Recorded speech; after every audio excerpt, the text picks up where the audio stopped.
To win in business, you can't go it alone. Being an effective leader means that you have the ability to lead a team towards a common goal.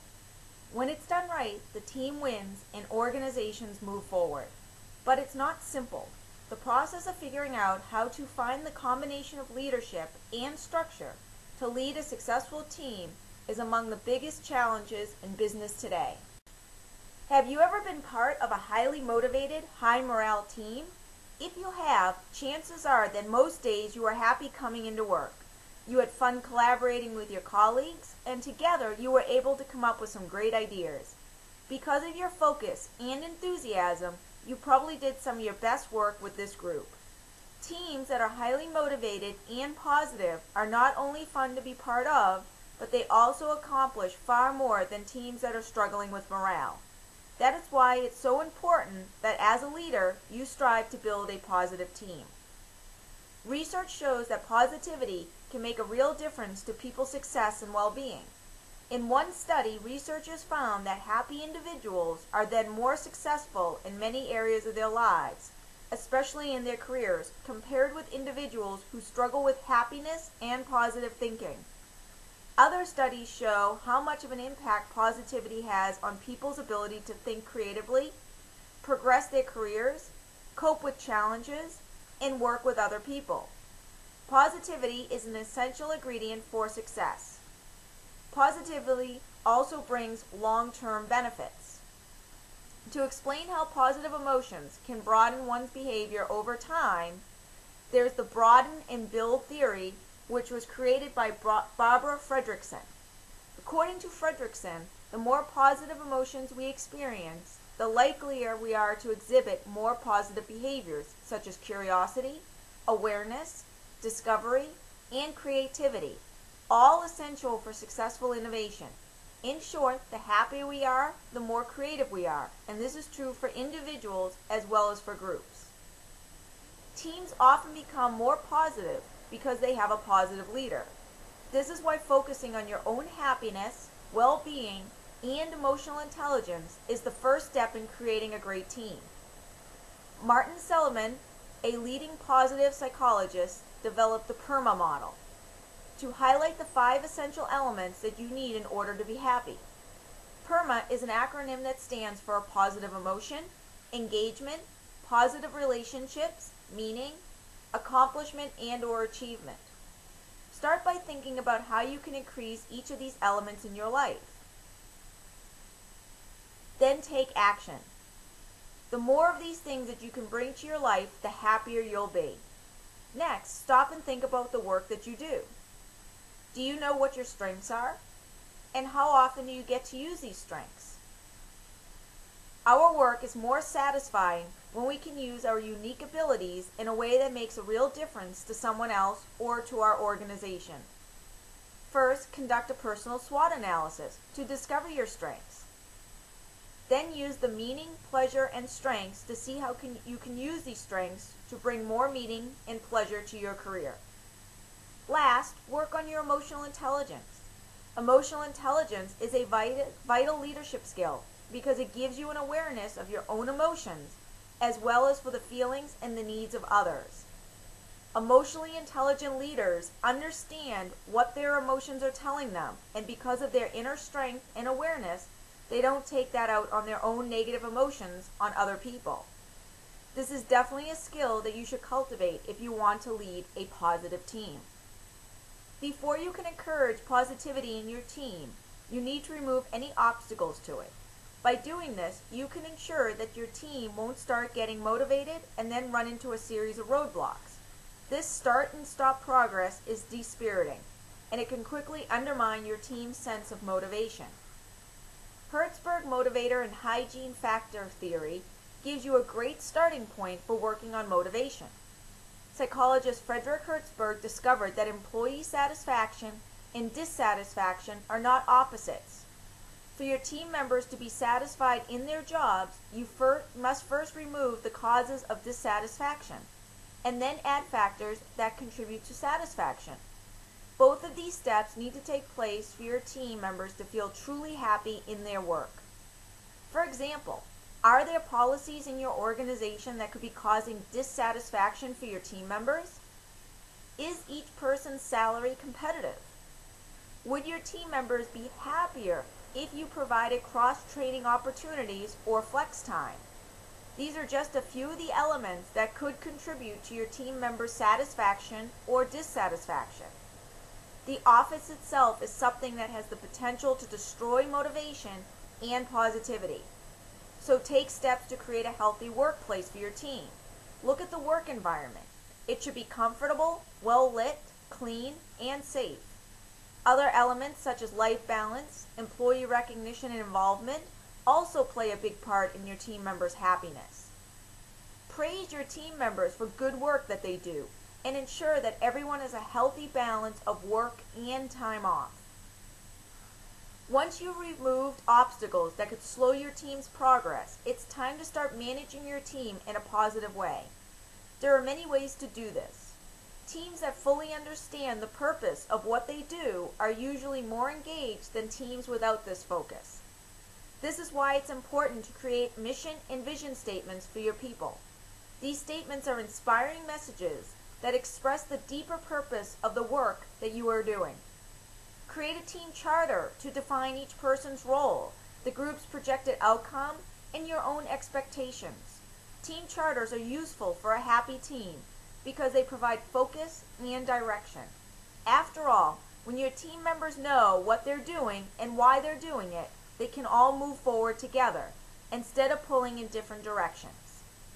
Next, look at the objectives that you've set for your team. Make sure that your team members' goals align with those of the organization by using management by objectives. Without this framework in place, your team members might feel unmotivated simply because they're not sure what they should be doing or because they don't understand how their role benefits the organization. Keep in mind that you play an enormous part in how your people feel day to day as well as their long-term success. Look at how you're communicating with them and how you're helping them develop on an individual level. Keep your team informed about what's happening in the organization as well as within the team.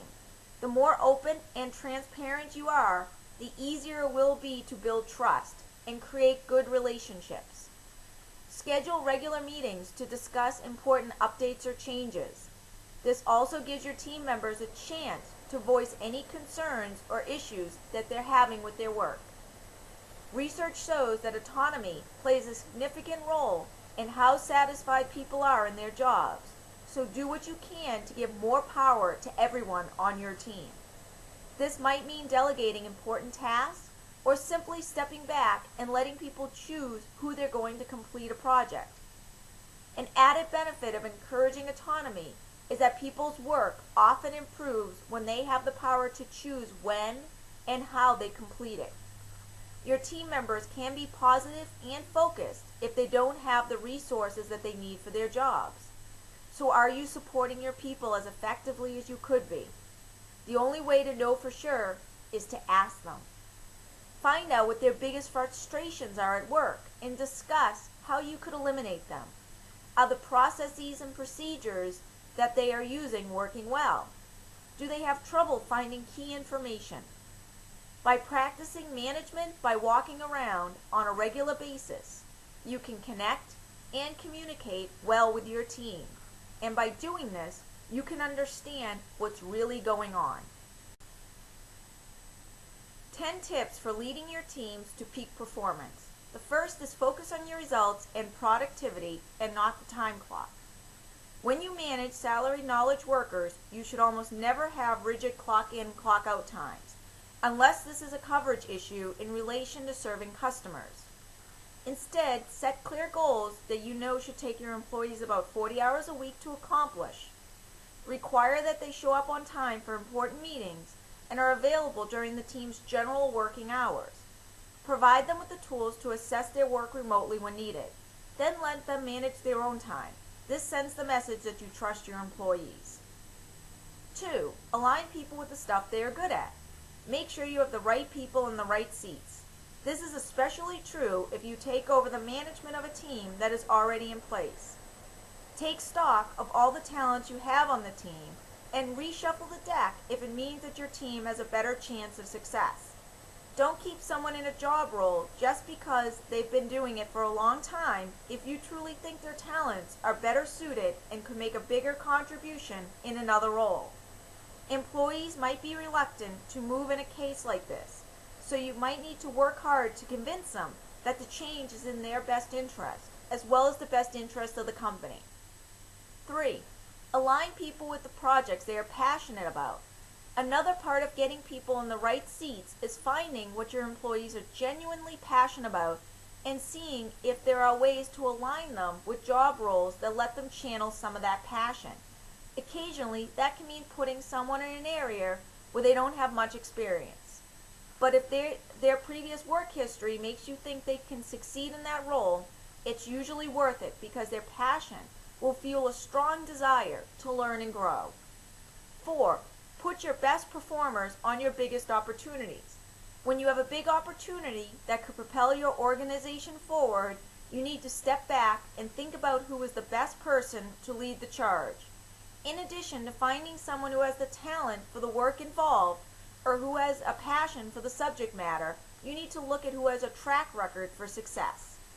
Big opportunities come around only once in a while, and they can be lost. So even if it means taking someone off something important, you should always put your best performers on your biggest opportunities.